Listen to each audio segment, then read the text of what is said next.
Welcome to Style and Confidence, where transformative coaching meets personal styling for business success.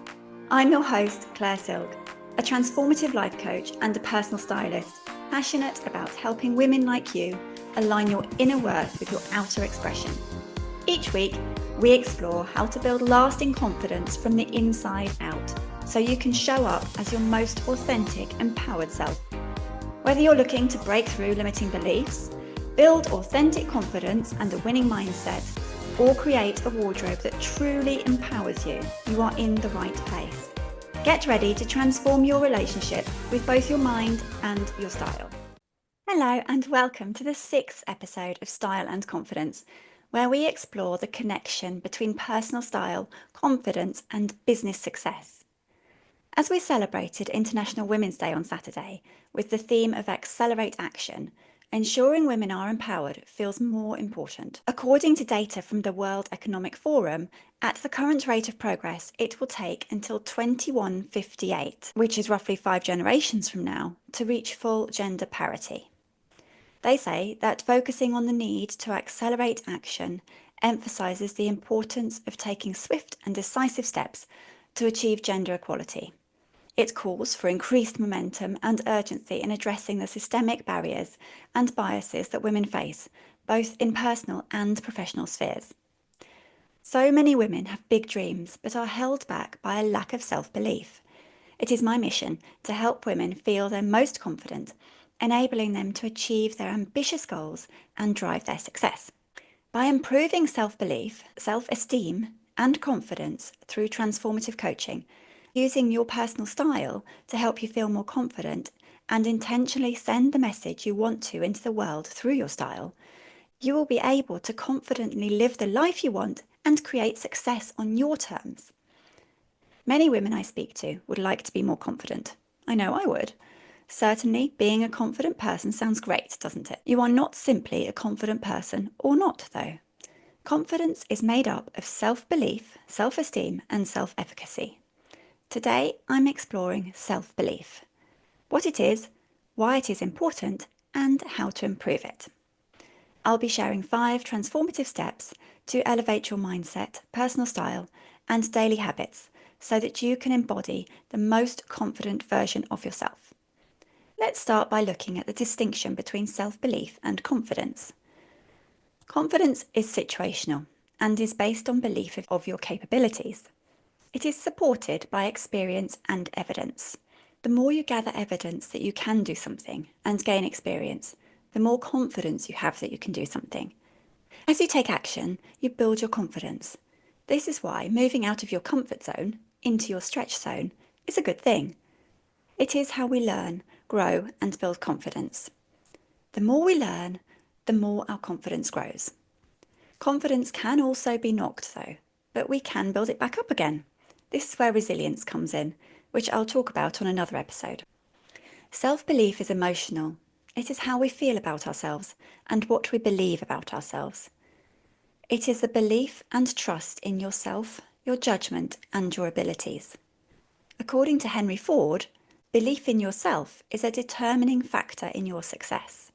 You'll have heard his famous quote, "Whether you think you can or whether you think you can't, you are right." I believe this to be true.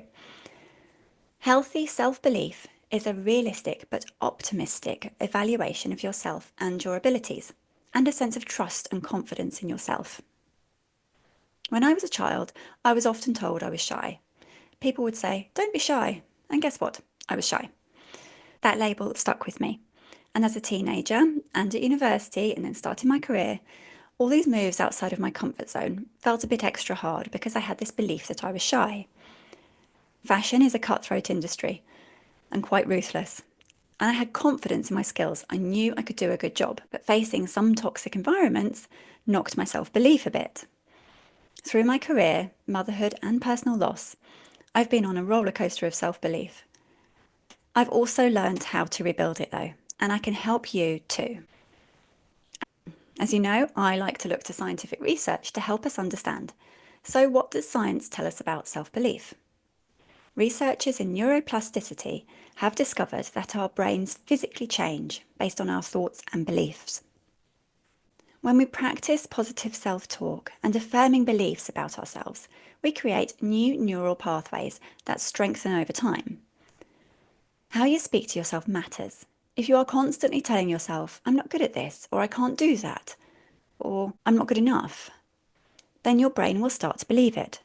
These thoughts influence the way we feel and behave, and therefore the results that we achieve.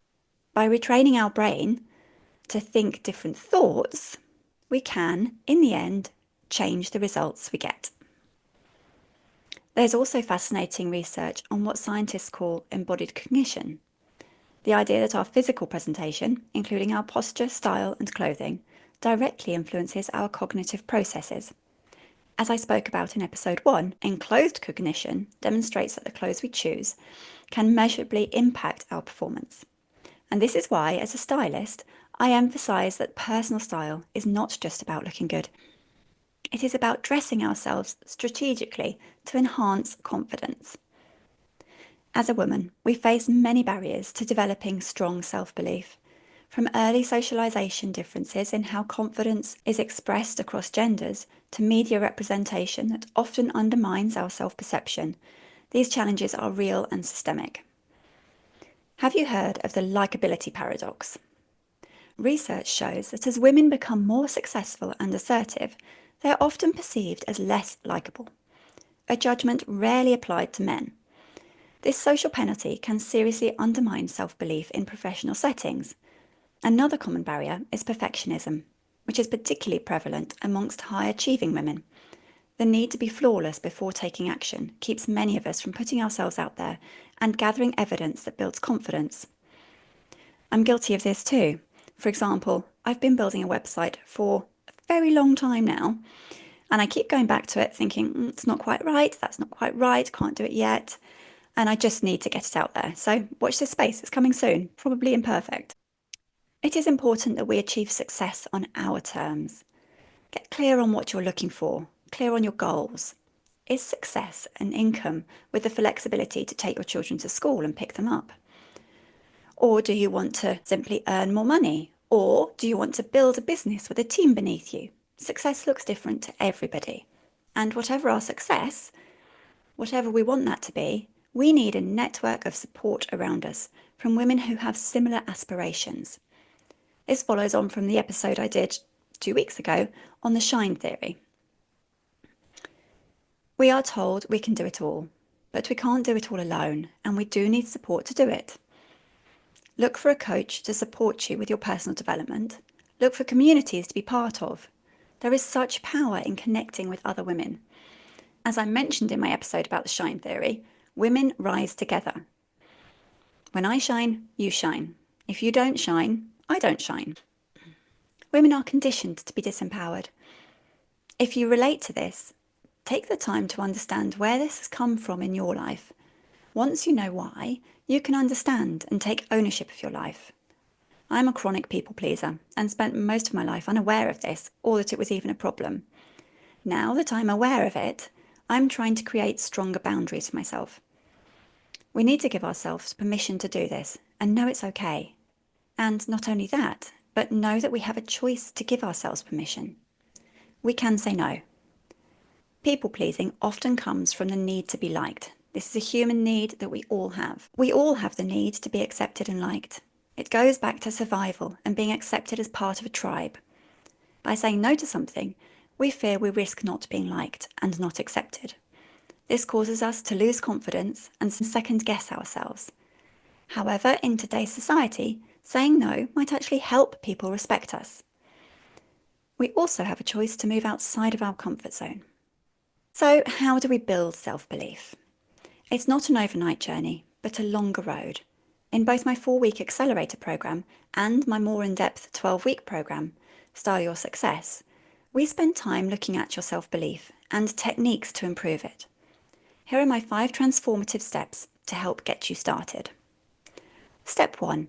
Reframe your inner dialogue. What you say to yourself is important. The first step to self-belief is catching those negative thoughts and reframing them into more positive ones.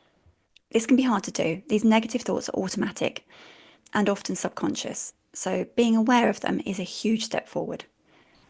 One exercise you can do is to take a moment and write down 3 self-limiting beliefs you've caught yourself saying recently, such as, I can't do this.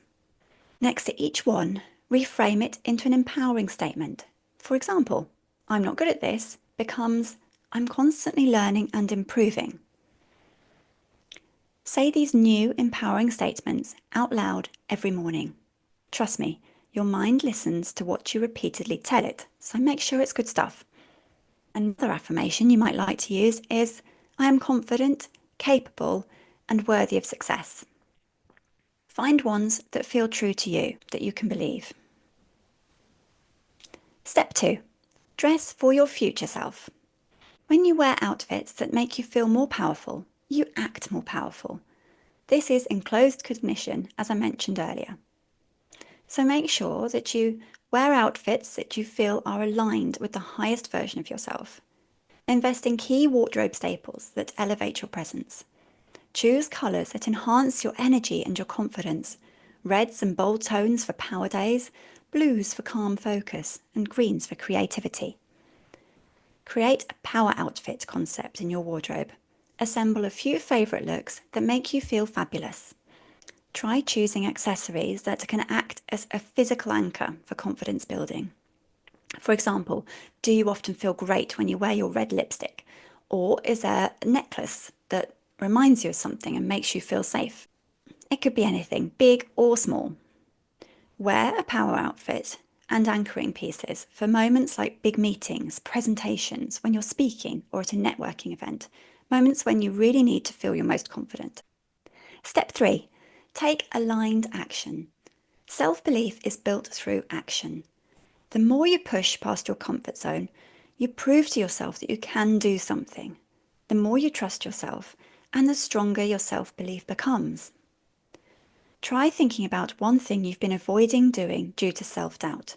Maybe pitching to a client, raising your prices, or even going live on social media.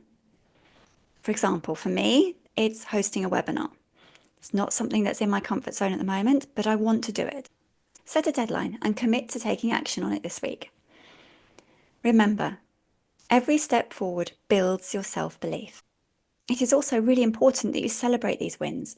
If you take a small step forward, celebrate it. You've achieved something, you have moved forward. Step 4. Enhance your physical presence. Your physical presence affects how you feel about yourself and how others perceive you. Research on power posing by social psychologist Amy Cuddy suggests that adopting expansive, confident postures for just 2 minutes can create hormonal changes that may influence how confident you feel. Breathwork is also excellent. Try this breathing technique when facing stressful situations. Inhale for a count of 4 through your nose. Hold your breath for a count of 7, and then exhale through your mouth for a count of 8.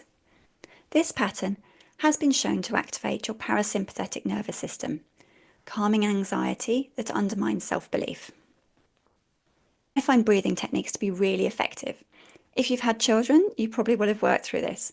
I find breathing techniques to be really effective. I had 2 babies just using breathing techniques alone, so I really rate this. Step 5. Build your confidence community. Who you surround yourself with influences your self-belief. Be careful who you spend your time with.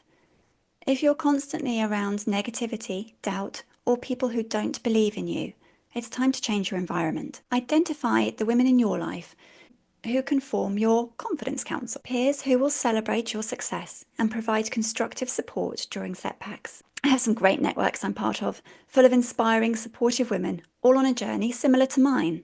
I can learn from them, I can support them, they can support me, and it's crucial. Look for opportunities to be a self-belief role model for others, particularly younger women or those early on in their careers. Teaching reinforces your learning, and supporting others' confidence journeys will strengthen your own. Follow and engage with women who inspire you. Spend less time with people who drain your energy. Think about who in your life makes you feel empowered. Can you spend more time in uplifting spaces? Work on self-belief isn't just something you can do once, it's ongoing. Making it a daily practice will create lasting change.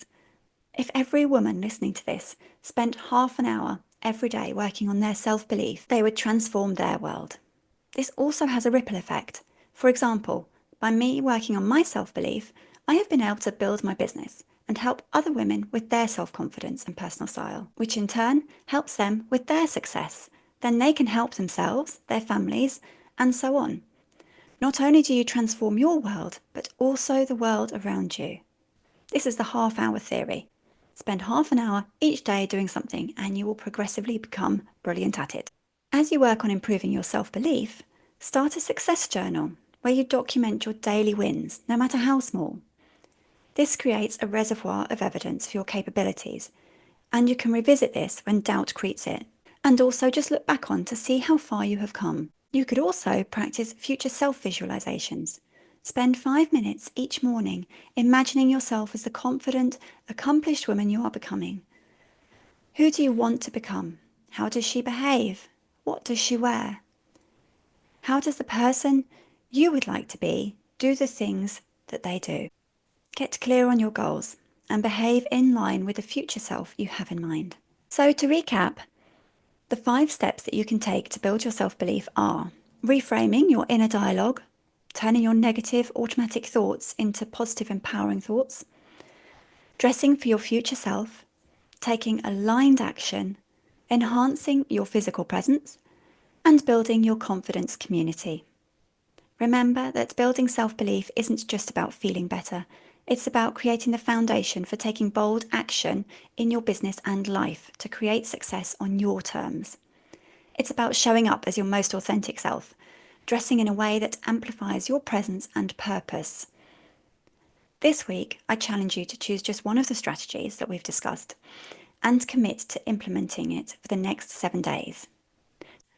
Notice how even small shifts in how you think about yourself, present yourself, or interact with others can begin to transform your self-belief. I hope that these 5 steps inspire you to believe in yourself more deeply. Do let me know how you get on. If you would like some help overcoming self-doubt, building self-belief, self-esteem, and confidence, get in touch.